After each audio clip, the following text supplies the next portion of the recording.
Hi everybody, Roddy here at the Good Spirits Company, and today I'm joined by Jess Lomas of Single Cask Nation. Jess. Hi. Hi. Why are you here?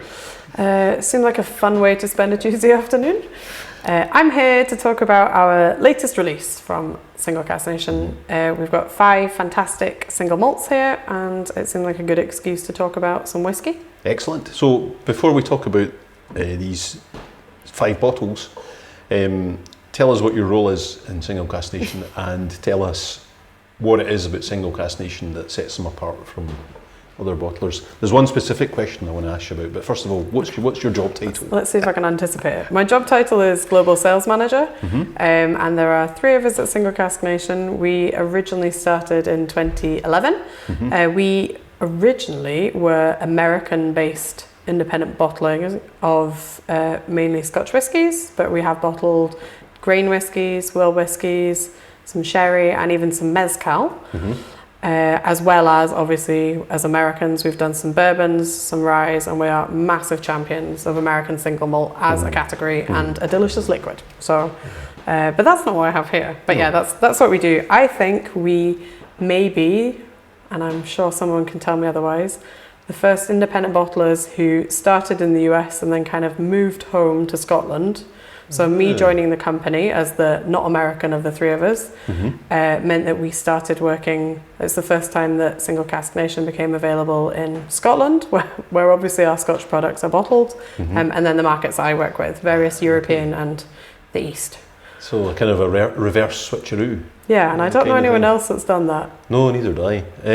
So then I was at a tasting with you a few months back, and you had an interesting point which I didn't quite grasp about a way of talking about the structure of whiskey and what Single Cask Nation looks for in a whiskey. So I think we were probably talking about types of casks and maturation, and I think I was probably talking to you about circular whiskey. Yes, I think it was. Yeah. Very much a thing I have invented. So if there's anyone out there, hands off, it's mine. I said that for me, the mark of a good whiskey is it should bring you all the way around. So you've got, when you nose it, that's a start. Yeah. That should, if we've done it right, make your mouth water a little bit. And then obviously when you've nosed it and then when it's on your palate, I want it to be nice and coating. I don't want it to disappear down your throat too quickly. Sometimes I think whiskies are, if they're a little bit thin, it sort of feels like either it's sort of disappeared down your throat and gone, or almost like there's a hole in it, like there's something missing. So if we've got it right, it should coat your mouth. And then that final bit that I often think is possibly the most important bit when you're trying a whiskey for the first time is that when you breathe out, so that's the bottom of the circle, because I want you to feel, with our whiskies, it's going to warm your throat. It's cask strength, so there's going to be some alcohol there that's going to be warming. But I don't want you to feel like a dragon breathing out the fire. So to me, the circle is complete because then we're back at the beginning with a glass in your hand. And if we've got it right, you should be already putting the glass up to maybe take a second resip. So that's my very unpatented way I think about whiskey. So that's how you know when you've got a good one, if that circle, you're already going for the next. You experience the circle, that's interesting. The other shape that I might have talked about is when we're talking, certainly here, when we've got some cask finishes, I'm looking for a decent length finish because I want the spirit and the cask to kind of come together. And for me, if the cask isn't working with the liquid, you get like this kind of jazz hands on the go, where you've got the cask going in one direction and the whiskey and never the two meet. So and what you want is the circle. That's interesting. This could be many years of talking nonsense about whiskey. I think we need to take some more time, another occasion to try and talk about whiskey shapes, but for now, can we run through the latest releases? So we're filming the last day of September 2025, and these are pretty new. So what have we got? We were trying to come up with a catchy name, so answers on a postcard. We've got 3 Glens, a Ben, and you guys said a Murchie. Murchie, we call it Murchie, Ardnamurchan. That could be, I feel like a Murchie could be like one of these mythical Scottish beasties you find in a highland. Then you have to say it in a corny accent. So a Murchie? I saw a Murchie last night. Look, if that's how you want to say it, I'm not shunning you. So we have here everything in our range. If we've got this lovely kind of mustardy colour, then we're talking Speyside. And then our other three, totally coincidentally, are 3 Highlands, which is what this kind of maroon colour is. So we've got our first 2 Glens. It's a Glen Spey 14-year-old, and that's had a 4-year finish in American oak, also hogsheads. Hogshead singular, sorry. I was having this conversation the other night. That's a lot of words, so sometimes in a tasting we'll break that down. Right. So we'll talk about first fills, first time whiskey's gone in. American oak tells us the wood type that the cask is made of. Oloroso, that happens to be the sherry that has seasoned our cask, and then the hogshead is the size. Yes. So lots of words if you need lots of words. But if you break them down, not too scary. Yes. So then the Glen Elgin is a nice comparison because this has been in first fill Spanish oak. So we've got here the 2 different styles of sherry that we work with, of the wood that goes into the sherry casks. Both of these are casks that are sherry that has been finished. So they are not, sometimes we'll talk about a bodega cask. Oh yes. Right. And that's one of these casks that's come. The semi-mythical. The semi-legendary. Hard to get hold of. Yeah. And then, so we've got 2 little sherry guys here. They're a kind of fun compare contrast. 17-year-old Glen Elgin, so slightly unusual age as well. I feel like I've seen a lot of Glen Elgins that are kind of 10, 14 years old. And again, we've got a nice long 5-year finish on this. Another day, we can also have a discussion whether we think a finish becomes a second maturation, yes. Or as one famously man calls them, a resting period in different casks.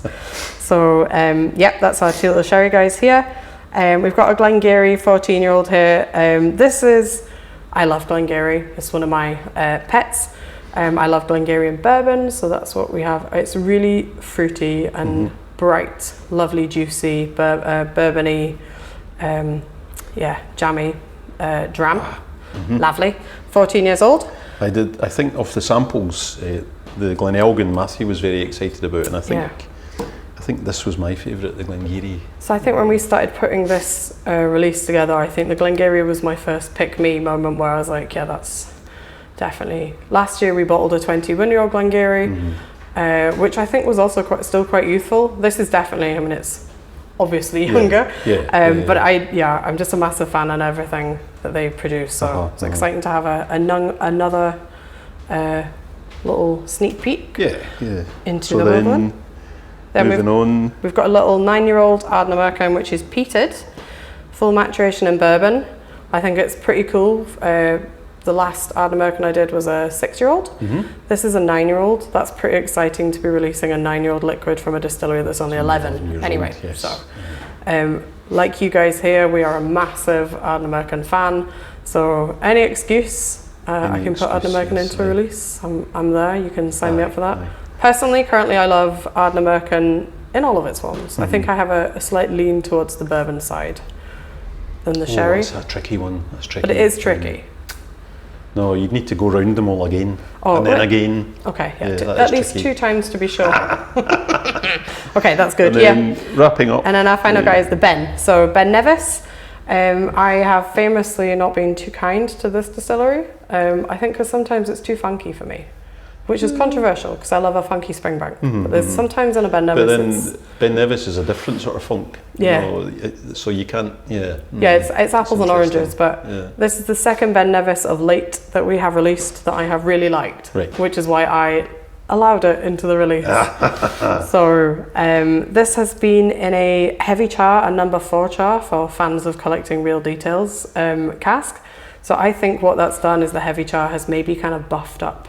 I've called it a slightly polished Ben Nevis. That's interesting. 12 years old, and it's been in that lovely cleaning cask for 3 years.